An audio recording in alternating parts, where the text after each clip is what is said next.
Baik, kita akan mulai dengan bahasan bagian kedua dari topik elektrodinamika kita, yaitu kita akan memulai dengan hukum Faraday. Sebelumnya, kita sudah memahami bahwa gaya gerak listrik ditimbulkan oleh gaya-gaya yang tak terkait dengan medan listrik statik atau medan listrik yang dihasilkan oleh muatan statik. Dan gaya gerak listrik epsilon atau GGL sudah kita dapatkan. Ungkapan umumnya adalah integrasi lintasan tertutup, katakanlah dalam suatu sistem konduktor yang memiliki nilai resistivitas berhingga, sistem loop, yaitu gaya-gaya yang persatuan muatan yang bekerja pada lintasan tertutup yang sebanding dengan medan listrik non medan listrik statik yang bukan elektrostatik. Jadi setiap kali kita bicara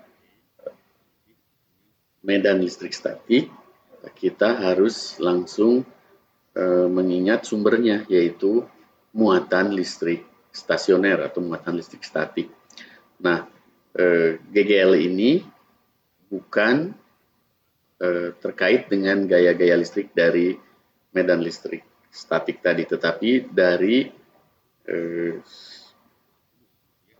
device penyedia energi atau gaya untuk mendorong muatan bergerak, misalkan baterai, generator, dan sebagainya. Dan kita juga di sini sudah mulai menggolongkan nantinya bahwa dalam kondisi secara umum kita harus bisa membedakan mana komponen atau elemen medan listrik statik dan yang non statik ya, sebagai sumber GGL. Nah, sekarang kita akan kembali mereview percobaan sederhana dari Pak Faraday. Pak Faraday ini orangnya tidak suka ungkapan matematik, dia mencatat percobaan-percobaannya dalam bentuk kalimat-kalimat. Misalkan ada suatu loop 1 dan loop 1 ini dialiri oleh arus. Misalkan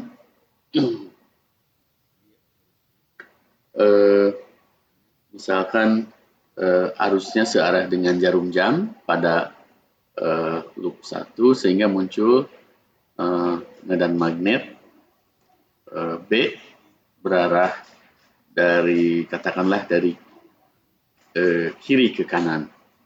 Nah, loop 1 ini menghasilkan medan listrik B1 gitu ya. Dan medan magnet loop 1 menghasilkan medan magnet B1 dan medan magnet B1 ini arahnya sedemikian seperti saya gambar, dan ada loop yang ada flux medan magnet yang memasuki loop 2, yaitu B1 kali A2. A-nya adalah luas lingkaran loop 2, ya, lihat luas loop 2. Nah, jika pada saat loop 1 diam terhadap loop 2, tidak ada perubahan apapun di loop 2. Tapi ketika loop 1 digerakkan ke kanan mendekati loop 2, maka dalam voltmeter yang disambungkan dengan loop 2 timbul arus yang mengindikasikan timbulnya GGL, timbulnya gaya gerak listrik pada loop 2. Nah, gaya gerak listrik pada loop 2 ini kita sebut sekarang dengan istilah gaya gerak listrik induksi, ya. Jadi adanya tegangan pada rangkaian sebagai hasil induksi dari mendekatnya loop 1 yang dialiri arus. Nah, tentu saja GGL induksi ini nanti dalam loop 2 berupa arus. Dan besarnya arus induksi pada loop 2 ini sebesar GGL yang timbul dan resistansi atau nilai hambatan dari loop 2 tersebut. Lihat ternyata arahnya berlawanan dengan jarum jam induksi pada arah GGL induksi pada loop 2 ya, ketika loop 1 didekatkan. Nah, sekarang jika loop 1 ini digeser, dijauhkan, jika digeser ke kiri atau dijauhkan, maka pada loop 2 juga timbul arus ya. Nah, arusnya sekarang sedemikian berlawanan arah ya, atau berlawanan arah dengan kondisi pertama, yaitu sekarang menjadi searah dengan jarum jam.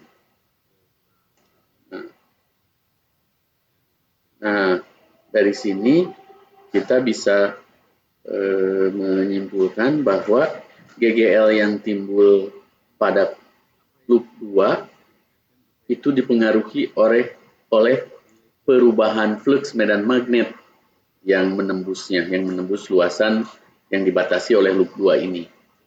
Nah, sedemikian ya, sehingga arah GGL induksinya itu nanti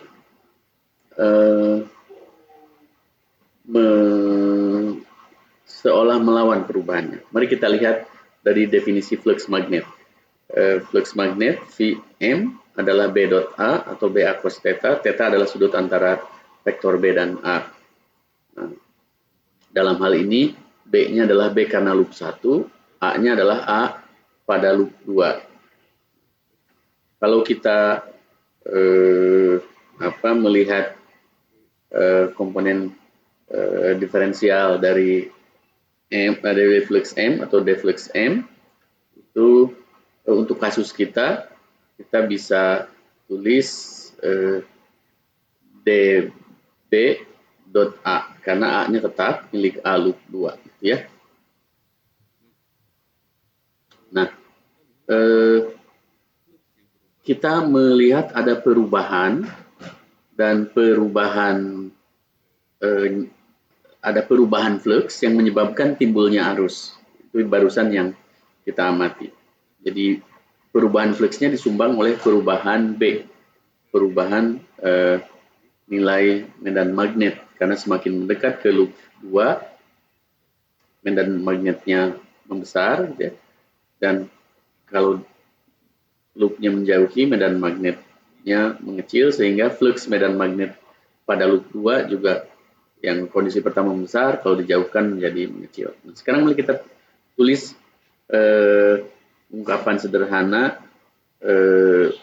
laju perubahan flux magnet yang menembus loop 2, yang masuk pada loop 2, kita tulis sebagai dV M per dt. Nah, terkait dengan arus yang ditimbulkan, arus induksi, ternyata arus induksi yang ditimbulkan itu sedemikian sehingga si arus induksi ini menghasilkan B induksi yang sedemikian melawan perubahan B. Kita lihat B menguat menuju loop 2 sehingga arus GGL yang timbul menghasilkan B yang mengurangi penguatan ini. Jadi lihat B-nya berarah dari kanan ke kiri, B induksinya melawan B dari loop 1 ya, yang membesar menuju loop 2. Nah, sehingga dilawan perubahan atau pembesaran ini dengan efek-efek yang mengecilkan pembesaran nilai flux ini. Nah, Ketika dijauhkan juga sama, loop yang berarah dari kiri, medan magnet dari kiri ke kanan, nilainya mengecil sehingga flux medan magnet pada loop 2 mengecil. Untuk melawan pengecilan, ya, maka si GGL induksi sedemikian menghasilkan medan magnet induksi yang menambahkan medan magnet yang mengalami pengecilan, ya, karena menjauh. Nah, jadi ini efeknya. Jadi efeknya itu kata kuncinya sekarang adalah GGL induksi yang timbul selalu melawan perubahan flux magnetik, ya, atau mengcounter gitu ya perubahan itu. Kalau flux mengecil, maka medan magnet induksi seperti membesarkan melawan pengecilan. Kalau fluxnya membesar, maka medan magnet yang timbul melawan pengecilan ini, yaitu memberi medan magnet pada arah yang sama. Nah, tanda melawan perubahan ini sekarang kita nyatakan dalam tanda negatif, dan ini sebetulnya dinyatakan oleh Lenz, sehingga hukumnya tanda negatif ini sesuai dengan hukum Lenz tadi, yang kurang lebih mengatakan bahwa perubahan GGL yang terjadi pada loop 2 adalah sedemikian melawan perubahan flux magnetik yang terjadi. Ya. Nah, ini dinyatakan dalam hukum Lenz. Jadi kata kuncinya adalah kalau berubah menjadi besar, maka dikecilkan dengan B induksi yang berlawanan. Kalau berubahnya mengecil, maka harus ditambah pengecilan ini, ya, dengan cara B induksi menambah medan magnet yang mengecil. Jadi itulah mengapa arahnya yang pertama berlawanan jarum jam, yang kedua searah dengan jarum jam, ya. Nah, sekarang kita sudah dapat kunci nih. Kita sudah mengetahui prinsip kunci baik pada loop 1, pada loop 2, yaitu GGL induksi yang dinyatakan dalam epsilon atau dalam arus, yaitu GGL induksi per R. Ini bisa kita sandingkan dengan konsep kunci, yaitu negatif D flux magnet per dt. Sekarang kita tulis, ya, saya tulis ulang lagi, perubahan flux yang menyebabkan munculnya GGL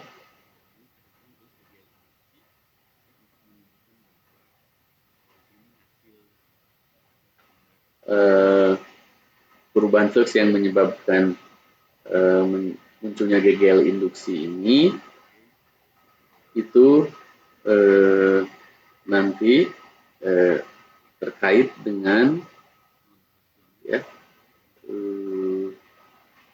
besarnya arus yang muncul pada loop 2, gitu ya. Dan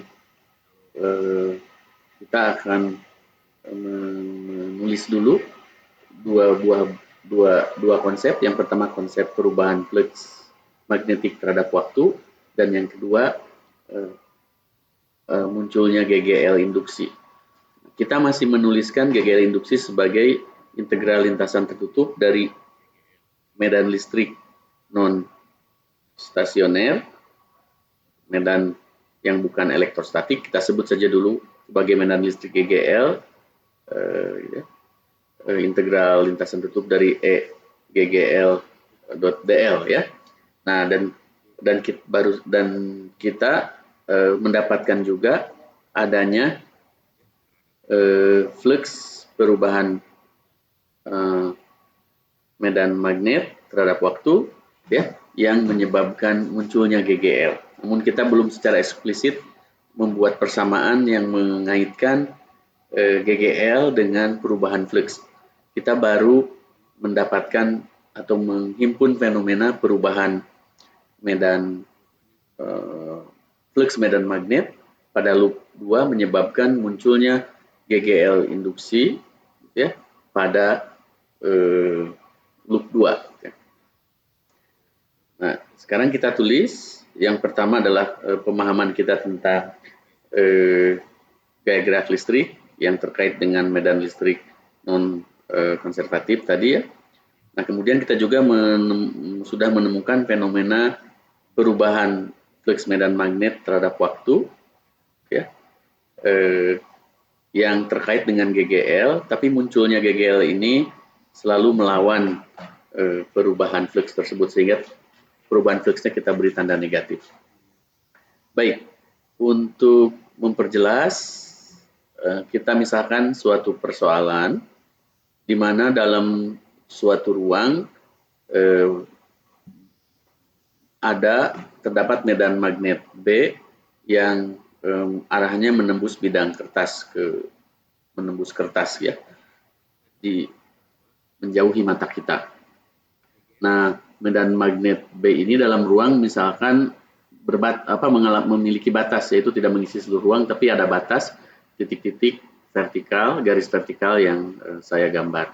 Misalkan kita punya loop kawat konduktor yang nilai ekivalen tahanan atau resistansi dari kawat loop ini R. Saya tulis R besar. Nah, sekarang ujung-ujungnya saya beri A, B, C, D untuk mempermudah. Kemudian si loop kawat ini ditarik ke kanan dengan kecepatan V. V-nya kecepatan tetap dulu. Ya. Nah, serta-merta sebetulnya Anda paham bahwa apa yang berubah? Yang berubah adalah flux medan magnet yang menembus loop. Ya. Sekarang jika ditarik ke kanan, fluxnya membesar atau mengecil? Tentu mengecil. Nah, sekarang kawat konduktor ini katakanlah memiliki muatan yang mudah bergerak, muatan yang bebas bergerak ya, free charges. Misalkan kita melihat satu aja dulu, satu oknum Ki ya. Nah, ketika Ki ini terconstrain atau terbatas keberadaannya pada konduktor kawat ya, sehingga kalau kawatnya ditarik ke kanan, nah si muatan ini juga mengalami gerak ke kanan karena dia berada pada kawat yang bergerak ke kanan. Nah, misalkan Anda paham sekarang kondisinya luas loop yang mendefinisikan medan flux medan magnet d flux M per dt itu tidak sama dengan 0. Ya. Perubahan flux medan magnet terhadap waktunya tidak sama dengan 0. Kenapa? Karena luasnya berubah seiring waktu, sehingga flux berubah terhadap waktu juga. Ya. Nah, mari kita lihat di sini. Ki bergerak ke kanan dengan kecepatan V seiring kawat pada segmen vertikal bergerak ke kanan juga ya. Misalkan pada kondisi tertentu kita foto, kita snapshot pada kondisi ini ketika jarak berada pada medan magnetnya dari loop kita adalah sepanjang X, dan X ini tentu variabel karena berubah mengecil, dan L sisi sebelah kiri dan sebelah kanan. Nah, kita lihat di sini karena Ki bergerak ke kanan karena V gitu ya, karena kawatnya bergerak ke kanan, sedangkan B ke menembus bidang kertas, Anda lakukan V cross B. Coba F magnet yang dialami oleh si Ki yaitu Ki V cross B. Saya biasanya menuliskannya sebagai FM ya. Saya tulis FM saja deh. Nah, FM arahnya kemana coba? V cross B ke atas. Oke, ya. Arahnya ke atas, sehingga kita tahu bahwa meskipun Q bergerak ke kanan, dia mendapat percepatan, mendapat tarikan untuk bergerak ke atas. Nah, besarnya gaya ke atas yang dialami oleh Q adalah Fm Q VB tanpa vektor. Kalau kita manfaatkan konsep gaya magnet persatuan muatan, Fm kecil, tentu saja menjadi Fm besar per Q V sama dengan VB, ya. Nah, arahnya dari V cross B tadi kita sudah tahu ke atas, ya. Nah, kemudian kita sudah paham di penjelasan sebelumnya bahwa perubahan flux medan magnet terhadap waktu ini terkait dengan munculnya GGL, arus pada loop kawat dengan resistansi R itu tadi, ya. Nah, kita ingin nantinya langsung menghubungkan besaran-besaran yang terkait flux ini dengan nilai GGL dari eksperimen sederhana ini. Kita lihat di sini bahwa munculnya arus induksi karena perubahan flux medan magnet sedemikian melawan perubahan. Lihat, arusnya berarti arahnya ke situ, searah jarum jam. Mengapa? Karena dia menghasilkan medan magnet induksi yang melawan pengurangan flux. Jadi harus menambahkan ke bawah, ya. Nah, saya tulis kembali barusan ekspresi GGL pada kawat loop, ya, tertutup.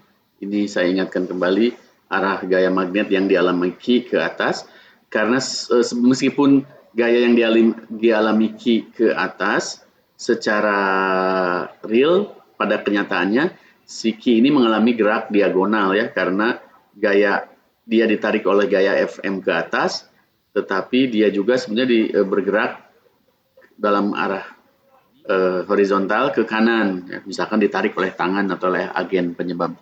Nah, tadi kita sudah tahu bahwa GGL akan terkait dengan gaya persatuan muatan. Kalau Anda lihat di sini, gaya persatuan muatan yang tersedia dari siapa? Dari mana? Hanya dari medan magnet. Oleh karena itu, si gaya ini kita masukkan dan Fm.L.dl hanya berkontribusi pada segmen AB. Mengapa? Segmen BC atau segmen mendatar dua-duanya memberikan nilai 0 karena Fm ke atas, dotnya harus searah Fm, yang tegak lurus langsung 0, ya. Baik, sedangkan CD tentu saja tidak ada karena dia sudah di luar, tidak ada medan magnet. Nah, Fm-nya sendiri adalah VB, DL-nya sendiri kalau diintegralkan AB itu berapa panjangnya? L, berarti VBL. Oke, sekarang kita dapat hubungan bahwa GGL induksi dalam bentuk voltage atau tegangan yang timbul dalam loop kawat konduktor yang memiliki nilai resistansi R itu adalah VBL atau BLV, yang sudah Anda hafalkan di SMA biasanya, BLV. Nah, kemudian dalam suatu snapshot tertentu nilai flux kita flux kita Vm adalah B kali luasnya adalah L kali X dalam snapshot atau waktu tertentu. Nah, perubahan terhadap waktu dari flux ini atau dVm per dt adalah BL X per dt. BL konstan keluar kedepankan, Anda punya BL dx per dt atau BLV. Nah, kemudian karena sedemikian, nah, karena nilai fluxnya mengecil, perubahan atau dVm per dt-nya atau dflux per dt-nya tentu negatif karena mengecil, sehingga BLV-nya kita kasih tanda negatif. Nah, baru kita sambungkan sekarang GGL kita yang dilambangkan dengan epsilon ini di atas sama dengan BLV dan di bagian persamaan bawah ini sama dengan minus dflux per dt. Oke, jadi sekarang kita langsung dapatkan hubungan antara dflux per dt, dflux medan magnet per dt itu langsung sebetulnya GGL itu sendiri. Sebetulnya dari analisa satuan bisa ditebak, tapi ada analisa dimensi, cuma kan kita harus memahami melalui suatu proses fisik sehingga cara ini ya, cara sederhana ini saya sampaikan. Jadi sekarang GGL adalah, lihat, nah inilah hukum Faraday kita. Tidak lain, kita tulis ulang, integral lintasan tertutup dari medan listrik yang menyebabkan arus bergerak ya, yang disediakan oleh device, baterai, generator dan sebagainya, itu sama dengan negatif perubahan flux medan magnet per dt, dflux m per dt. Sekarang ini hukum Faraday dalam bentuk perubahan flux. Kita tulis tadi integrasi lintasan tertutupnya, ya, karena GGL muncul dalam loop kawat kita.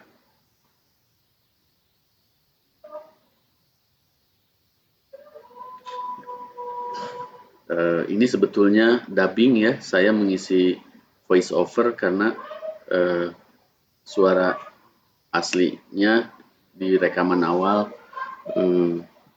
tidak muncul, yang ada cuma noise, jadi saya timpa dengan suara dubbing ini. Nah, inilah dia integral lintasan tertutup dari GGL non stasioner kita .dl ya. Nah, yang berkontribusi ingat tadi sebetulnya dari segmen lintasan AB kita ya. Yang baik. Nah, inilah hukum Faraday. Pertama dinyatakan dalam bentuk turunan terhadap waktu flux magnetik BA kita, dan dalam bentuk medan integrasi lintasan tertutup medan listrik non statik ya. Jadi kita sudah mendapatkan sekarang hukum Faraday dengan lengkap. Nah, tentu saja kita belum berpuas diri, kita ingin mengaitkan dengan pemahaman kita sebelumnya. Oleh karena itu, sebentar ya, tunggu dulu. Kita akan kaitkan sekarang ungkapan hukum Faraday dikaitkan dengan pemahaman kita sebelumnya di elektrostatik, yaitu sekarang kita mendapatkan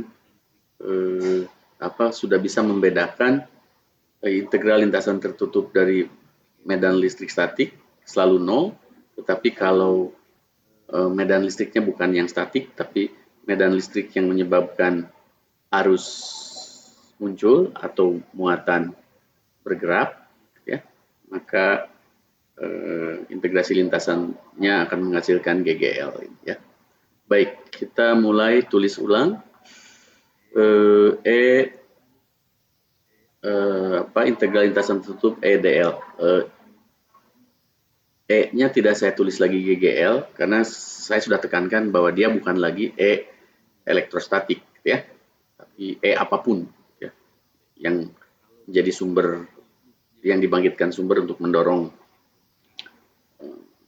muatan bergerak. Nah, inilah persamaan yang tadi kita tulis, yaitu E.dl lintasan tertutup sama dengan GGL kita, epsilon, sama dengan minus perubahan flux medan magnet terhadap waktu. Ini semuanya satuannya volt ya. Kemudian dengan menggunakan apa coba? Teorema Stokes ya. Kita dapat mengubah ungkapan lintasan tertutup dari suatu vektor, dalam hal ini E, menjadi integrasi permukaan dari suatu rotasi vektor tersebut. Berarti E.dl sama E.dl lintasan tertutup sama dengan del cross E dot dA, gitu ya, dengan dA adalah luasan yang dibatasi oleh L. Ya. A adalah luasan yang dibatasi oleh L tertutup tadi. L. Nah, sekarang ini sama dengan kita juga bisa menyatakan flux ini dalam integrasi permukaan juga, yaitu B.dA. Nah, gitu ya. Anggaplah di sini kita memaksakan kesetaraan integrasi terhadap permukaan. Nah, D per dt gitu ya, itu bekerja kepada semua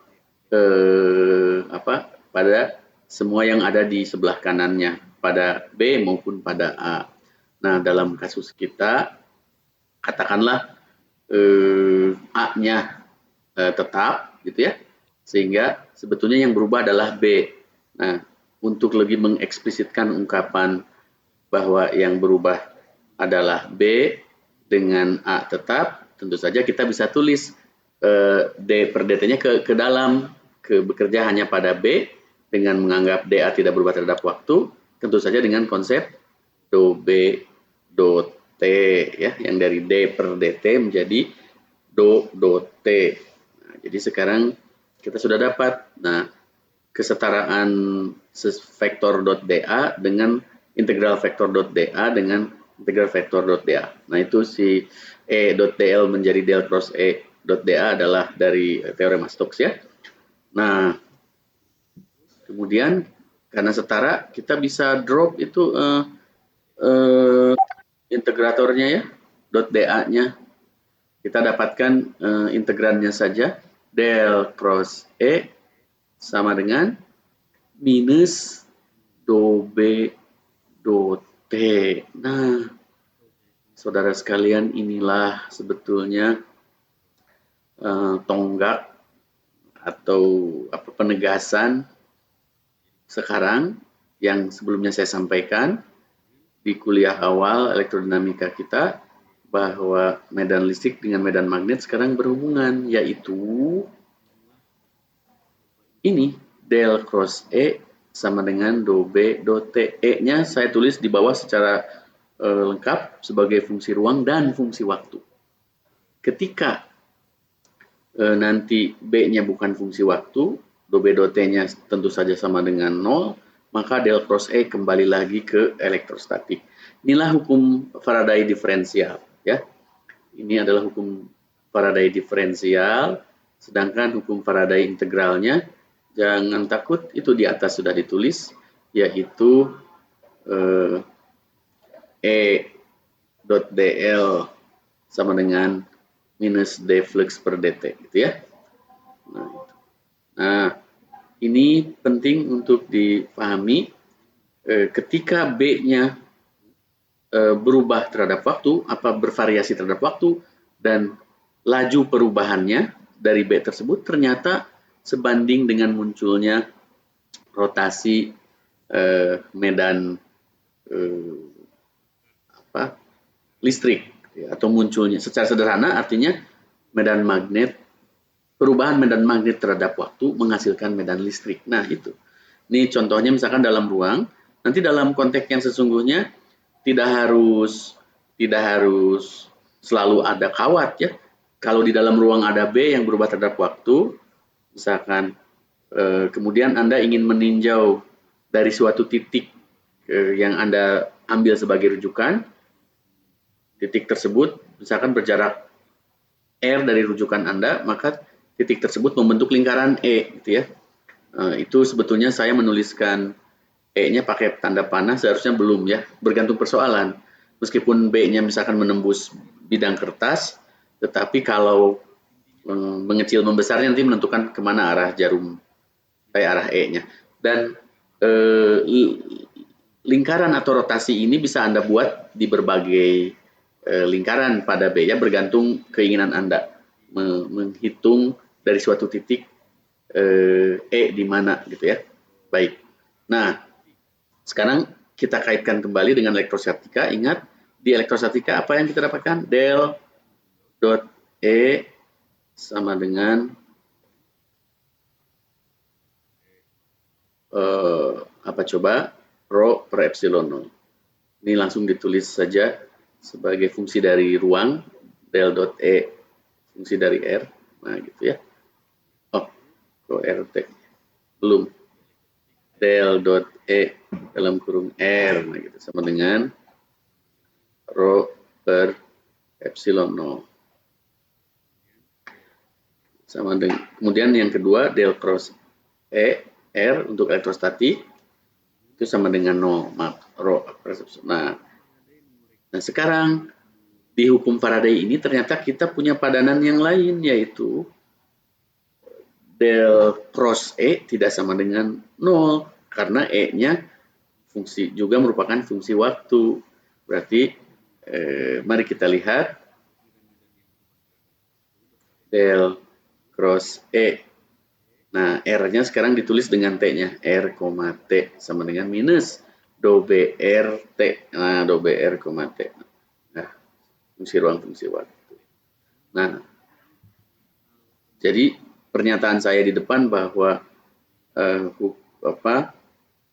elektrostatik itu adalah kasus khusus dari elektrodinamika atau elektromagnetik, betul. Kalau do B do T-nya 0, maka E-nya adalah sama dengan 0, dan itu tentu saja menjadi E yang konservatif, E statik ya.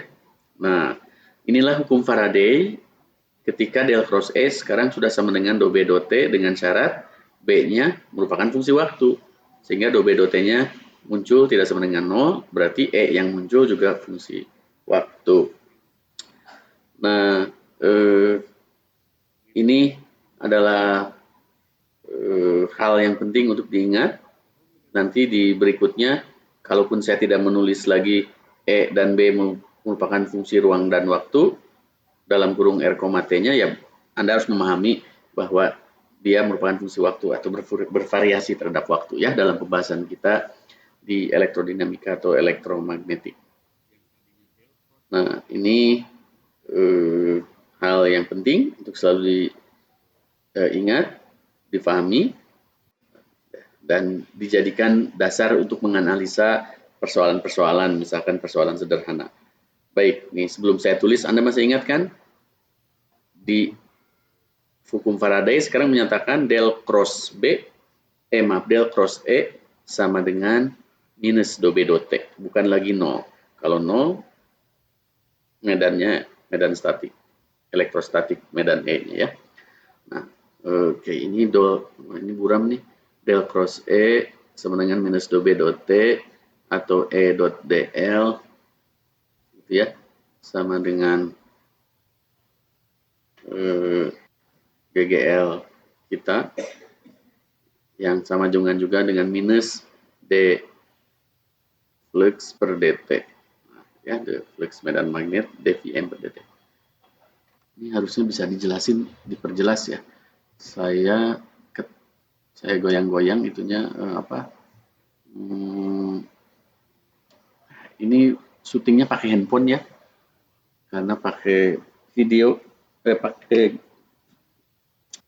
recorder agak ribet. Nah, ini jadi bagus ya setelah digoyang di dekat. Baik, ini dua persamaan di atas menggambarkan kondisi yang sama. Sekarang misalkan ada suatu persoalan, ada B yang seragam dalam ruang, artinya dia tidak bervariasi terhadap jarak, tetapi dia bervariasi terhadap waktu. Nah, jadi dia BT ya. Anda jangan BT ya, harus optimis. Nah, tentu saja sebagai contoh misalkan perubahan terhadap waktunya bernilai positif, artinya seiring waktu B-nya membesar. Nah, kita misalkan ingin menghitung medan listrik terkait dengan B ini. Di mana kita ingin menghitung? Tentu saja dari suatu titik yang kita jadikan acuan. Misalkan titiknya di sekitar tengah atau apa, sehingga ketika kita ingin menghitung medan listrik di sini itu dari mana. Nah, misalkan dari suatu titik di tengah, sehingga rotasinya tentu saja membentuk lingkaran. Ya, inilah nilai-nilai E yang sama di lingkaran ini. Lingkaran yang lebih dalam, nilai E-nya yang lain, gitu ya. Tetapi dalam lingkaran-lingkaran berjajari, dalam posisi R, gitu ya, bernilai R dari suatu titik, misalkan titik di sini, nah di tengah ini, nilai E-nya akan sama, gitu ya. Nah, misalkan di R ini dari suatu titik, B-nya seragam dalam ruang namun merupakan fungsi waktu, seiring waktu B-nya membesar. Tentu karena B tidak konstan terhadap waktu, Anda langsung berpikir bahwa B ini akan menghasilkan E. Pokoknya B yang berubah terhadap waktu akan langsung terkait dengan E juga, gitu ya, E yang berubah terhadap waktu, yang merupakan fungsi waktu. Jadi eh, perubahan B terhadap waktu misalkan positif, kita lihat sekarang E di titik-titik yang di dalam lingkaran itu, E.dl lingkaran tertutupnya, dengan mudah langsung kita dapatkan E2PR lah langsung ya. Kemudian ini defluxnya apa? Nah, kita tulis minus fluxnya sendiri per dt dulu. Ini berarti di luar D per dt-nya, turunan terhadap waktunya terhadap ini. Kemudian VR kuadrat, luasnya kali B. Fluxnya kan BA, A-nya adalah VR kuadrat di situ. Jadi Anda langsung bisa kaitkan. Nah, DL ini membatasi luas lingkaran, ya selalu ingat, atau luas loop kalau dalam kondisi loop. VR kuadrat B atau minus VR, minusnya kita tulis di depan VR kuadrat dB per dt. Nah, dB per dt-nya misalkan positif. Jadi seiring waktu, misalkan dB yang ke arah atas itu meninggi nilainya, gitu ya. Nah, berarti E-nya dari ekspresi ini sudah kita dapatkan PR kuadrat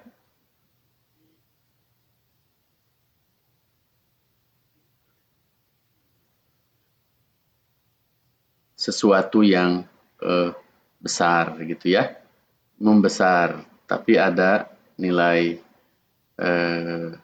ininya.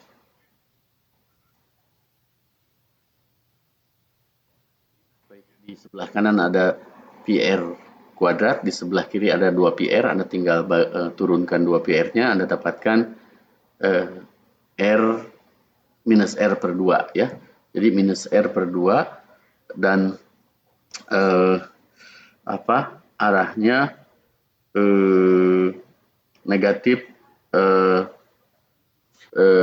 azimutal ya. Negatif arah azimutal atau ya, arah azimutalnya ke mana? Arah azimutalnya mengikuti aturan tangan kanan Anda, B-nya ke atas, E-nya muter seperti aturan tangan kanan, tetapi karena ada tanda minus berarti kebalikannya. Nah, gitu ya. Ini yang konsekuensi dari hukum Lenz secara matematis. Tadi kita sudah dapatkan tanda negatif, ya. Nah, Anda sudah dapatkan jadi kalau B membesar ke atas, E yang muncul, itu nanti Anda bisa identikan dengan GGL, dengan arus ya, yang muncul melawan penambahan ke atas sehingga harus searah jarum jam. Baik, ini contoh yang kedua, misalkan ada apa itu? Solenoida ya, ini maaf kurang bagus gambarnya. Ini sebetulnya solenoida dengan dengan arus berarah sedemikian. Nih arusnya akan saya tulis panahnya, nah gini ya, dengan jumlah lilitan n kecil per satuan panjang, gitu ya, misalkan. Nah, dia dialiri arus I, gitu ya, betul. Kemudian Ini cukup panjang sebetulnya dan Anda tahu kalau arahnya seperti itu, B-nya ke kanan ya. Ya, kalau salah dikoreksi ke kanan dong. Ya. Kemudian dia berada di tengah loop kawat yang nilai hambatannya R, ya. Loop kawat konduktor juga. Nah, misalkan ya, jika misalkan arus pada solenoida kita merupakan arus yang berubah terhadap waktu, nah hati-hati. Jadi arus pada solenoida ternyata berubah terhadap waktu dan solenoidanya memiliki jari-jari A, berarti penampang luasnya PA kuadrat ya. Jika arus pada solenoida berubah dengan lajunya misalkan laju konstan, berarti DI per DT haruslah nilai konstan K misalkan. Nah, Anda tentu melihat I-nya bertambah, berarti B-nya juga seiring waktu bertambah. Karena B-nya bertambah seiring waktu, ya berarti flux bertambah terhadap waktu. Berarti D flux per DT yang menembus kawat R itu tidak nol. Ya. Nah, ditanyakan sekarang berapa arus yang mengalir dalam loop kawat R. Loop kawat yang bernilai R tadi, hambatannya. Dan arahnya. Ya. Mari kita cek, dia ke kanan ya.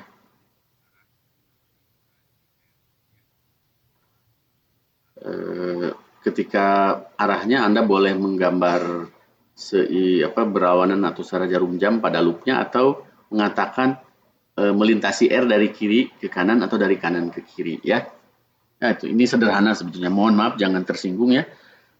Banyak soal yang susah yang mungkin kita juga tidak bisa mengerjakannya, tapi ini mah hanya untuk kuliah ya.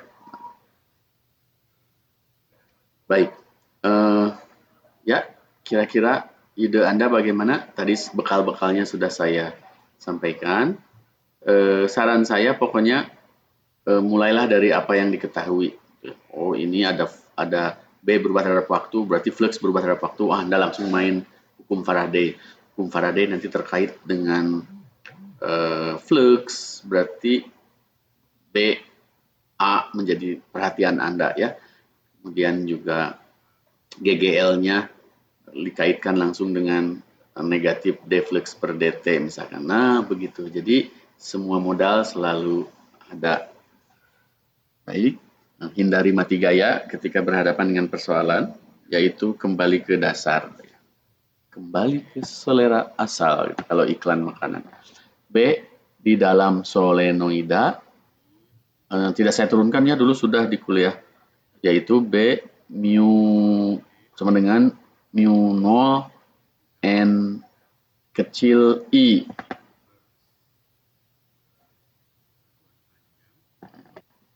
Saya ngomong apa ini ya? Kok belum nulis aja? Nah, B di dalam solenoida ya yang terdiri dari dengan N buah lilitan persatuan panjang. Kalau N kecil biasanya lilitan persatuan panjang, kalau N besar lilitan saja jumlah lilitan ya. Baik, B sama dengan mu 0 N kecil I. I adalah arus pada solenoida, jangan kemana-mana ya. Ya, betul. Kemudian apalagi ini yang saya tulis besarnya ya, arahnya Anda sudah tahu dia ke kanan dan membesar. Kemudian flux medan magnet, flux yang menembus kawat R, nilainya BA, A-nya bukan A kawat R ya, karena B di luar solenoida 0, jadi A-nya betul-betul masih A solenoida itu sendiri. Nah ini hati-hatinya, jadi kadang-kadang persoalan sederhana pun bisa menjebak ya. Nah berarti B-nya fluxnya Vm-nya adalah BA atau PA kuadrat, luas penampang solenoida mu 0 Ni. Berarti ini E sama dengan D flux per dt ya. Sama dengan minusnya boleh nanti di drop tapi tulis dulu aja ya. VA kuadrat mu 0 N. Nah, yang berubah terhadap waktu adalah I, berarti DI per dt. Yang lainnya dikedepankan saja yang konstan-konstan. Nah, begitu. Tadi DI per dt-nya adalah K ya, suatu konstanta. Jadi seiring waktu dia nanjak linier gitu. Nah, sekarang kita tulis besar GGL, epsilon sama dengan, ayo, ya, kita sudah tulis tadi d flux per dt minus VA kuadrat mu 0 N DI dt, itu tadi sudah tahu nilainya K, besarnya GGL ini, saya tulis besarnya ya, sehingga tanda negatif di drop ya. Jadi negatifnya untuk mengaitkan fisisnya dari hukum Lenz, tapi besarnya untuk menghitung besarnya Anda boleh drop tanda negatifnya. Mu PA mu 0 NK itu adalah luas adalah besarnya GGL dari turunan flux, kemudian GGL ini sendiri terkait dengan arus yang muncul pada loop untuk nilai R tertentu. Nah, berarti arusnya, arus yang timbul pada kawat R, nah ini saya tadi melakukan kesalahan ya, bukan kesalahan, kekurangan. I di atas adalah I miliknya si solenoida yang DI per dt-nya sama dengan K. Tapi I yang dimaksud di bawah adalah I pada kawat, pada loop kawat dengan hambatan R. Nah, maaf ya, tapi Anda sudah saya beritahu dalam voice ini, dalam ini, bahwa I yang ini adalah I induksi, harusnya I in, gitu ya, bukan I yang di solenoida. Oke. Ya. Anda mungkin menuliskannya aja di situ I in atau I IND atau I induksi atau I GGL atau apapun ya. Bedakan dengan I pada solenoida Anda. Baik, nah sekarang arah. Nah, meskipun sederhana, lihat seiring waktu B atau flux yang menembus R, dalam hal ini menembus R-nya sama dengan menembus loop penampang solenoida, menembus loop R sama dengan menembus loop penampang solenoida. Seiring waktu bertambah ke kanan, berarti GGL induksi atau arus yang muncul pada kawat R ini sedemikian melawan perubahan, berarti harus berlawanan jarum jam supaya medan magnet di dalam loop kawat R ini melawan perubahan ke kanan bertambah banyak, kita lawan dengan yang ke kiri. Makanya I-nya harus berlawanan jarum jam. Nah, gitu ya. Jadi intinya adalah B yang berubah dilawan oleh B induksi. Nah, kalau banyak ke kanan, lawan dengan penambahan ke kiri. Kalau berkurang ke kanan, tambahkan ke kanan. Berarti sekarang kalau I-nya ke atas, berarti R-nya dari kanan, dari kanan melantai. Salah ya, harusnya dari kiri ya. Tuh, saya salah tulis tuh. Berarti itunya arusnya ketika melewati R, melintasi R harus dari kiri ke kanan. Sorry, segera coret. Maaf video ini ada mislooknya ya. Baik, sekarang apa lagi nih?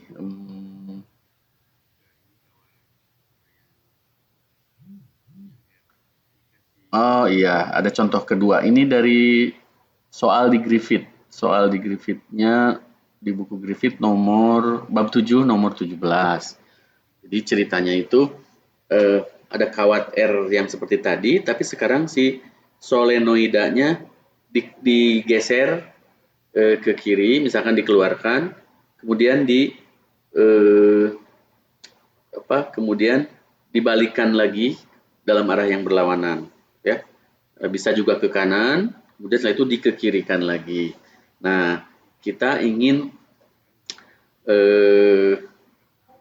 Nah, ini arusnya seperti tadi. Arusnya sekarang bukan berubah terhadap waktu di solenoidanya, tapi arusnya tetap. Ya, oke. Tadi tolong dikoreksi ya, melintasinya bukan dari kanan ke kiri, tapi dari kiri ke kanan ya. Cuma gambarnya benar, tulisannya bisa salah. Oke. Sekarang kasus yang kedua, jika arusnya tetap tapi digerakkan si solenoidanya. Misalkan ke kanan, kemudian ke kiri.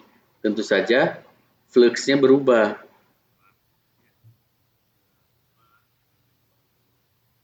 Pertama kita ingin menghitung berapa muatan total yang melewati R. Jadi perubahan muatan sebetulnya ya.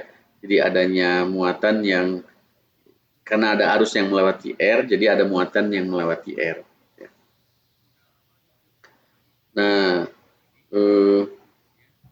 mari kita ingat sekarang fluxnya sendiri tadi sudah dapat PA kuadrat mu 0 NI ya. Nah, delta fluxnya berarti kalau geraknya seperti itu,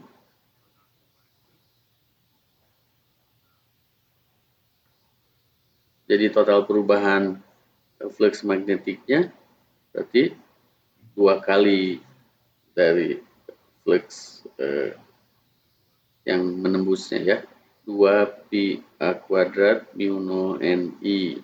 Ingat, I kecil ini adalah I pada solenoida yang sekarang tetap. I sama dengan dq per dt ya. Jadi laju perubahan laju muatan yang bergerak menembus suatu penampang itu arus dq per dt sama dengan apa coba itu GGL per R gitu ya. GGL-nya 1 per L minus d flux per dt. Nanti tanda negatif boleh di drop ya. Baik, berarti I sama dengan I minus IR, d flux-nya adalah d flux per dt masih ditulis. Nah, I-nya sendiri adalah dq per dt. Kita tulis aja lah dq per dt gitu ya.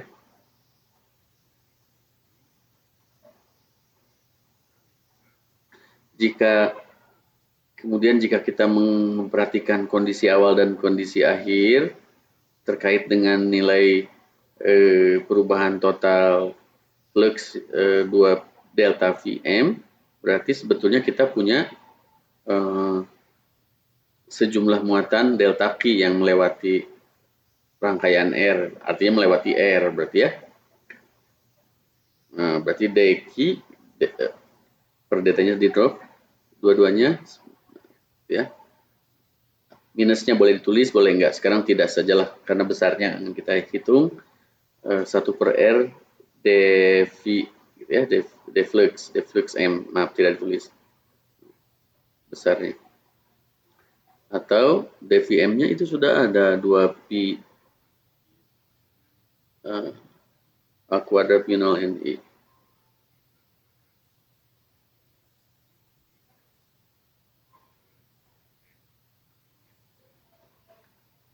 Oke. Perubahan flux 2 pi-nya 2 pi A kuadrat mu 0 NI-nya kan dari flux awal dikurangi flux akhir yang nilainya sama tapi arahnya berbeda sehingga jadi penambahan ya, jadi min-min. Baik, kita itu contoh. Sekarang sebelum berakhir saya ingin menuliskan kembali rangkuman bahwa di elektrostatik kita dapatkan del dot E maaf R sama dengan rho per epsilon 0. Di elektromagnetik, di elektrodinamika meskipun belum tuntas, tapi kita sudah dapatkan sekarang hubungan yang sama. Nah, ini ya elektromagnetik. Kadang-kadang saya menggunakan istilah elektromagnetik, kadang-kadang saya menggunakan istilah elektrodinamika sama ya. don't worry. Del dot E fungsi ruang dan waktu sama dengan tetap rho per epsilon 0. Sebetulnya rho-nya sendiri adalah fungsi waktu juga ya, fungsi ruang dan waktu lah, atau secara umum. Saya tulis fungsi waktu gitu ya di situ. Nah, kalau di situ bukan fungsi waktu. Tapi bentuknya sama. Maksud saya itu gitu ya. Ini bentuknya sama.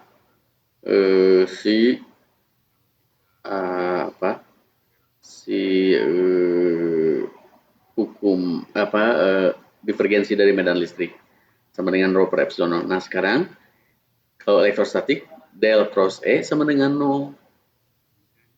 Ya, biasanya kita sebut dengan E ini memenuhi prinsip-prinsip medan konservatif ya, di mana rotasinya sama dengan 0 atau itu tidak ada rotasi medan listrik statik ya, medan elektrostatik itu irrotasional gitu ya. Nah, sedangkan sekarang di elektromagnetik tidak begitu. Del cross E yang selain fungsi ruang tapi juga fungsi waktu ternyata sama dengan minus do B dot T. B-nya sendiri fungsi ruang dan waktu. Ini disebut dua-duanya hukum Gauss tetap sama. Nah, kalau di elektrostatik ini disebut tak ada rotasi medan listrik statik, tidak dinamakan dari tokoh fisika ya ini. Mungkin kalau dulu ada tokoh Indonesia yang terkenal dalam kelistrikan mungkin juga jadi persamaan Ujang mungkin ya. Nah, yang ini yang bentuk del cross E yang tidak sama dengan 0, yang sama dengan minus do B dot T, inilah yang disebut hukum Faraday. Di atas sudah saya tulis juga bentuk integralnya ya, yang ini dua-duanya bentuk diferensial. Baik, sebelum berakhir saya akan tulis kembali jika ada medan magnet yang berubah terhadap waktu atau turunan medan magnet terhadap waktu sama dengan rotasi medan listrik atau medan magnet menghasilkan medan listrik. Turunan medan magnet terhadap waktu menghasilkan medan listrik, menghasilkan rotasi medan listrik. Whatever silahkan sampaikan, tapi di sini janji kita janji saya di depan sudah tersampaikan, yaitu di elektromagnetisme E dan B tidak berdiri sendiri, tetapi terkoppel atau tersambung, terhubung secara simultan. Kalau Anda bicara B yang berubah terhadap waktu, pada saat yang sama sebetulnya Anda bicara E yang berubah terhadap waktu. Nah, itu konsep elektromagnetik itu. Sehingga ini boleh juga konsepnya konsep telur ayam. Ayam duluan atau telur duluan. Ada E, ada B. Ada E berubah terhadap waktu, berarti ada B berubah terhadap waktu. Nah, tapi di sini dalam hukum Faraday ini menyatakan perubahan medan magnet terhadap waktu menghasilkan medan listrik. Atau menghasilkan medan listrik yang membentuk pola rotasi gitu ya. Baik, Bapak Ibu sekalian, ini cukup jelas gitu ya. Dari yang dibahas B dan E sudah sekarang melakukan pernikahan. Tentu saja sebagai Anda nanti penasaran kalau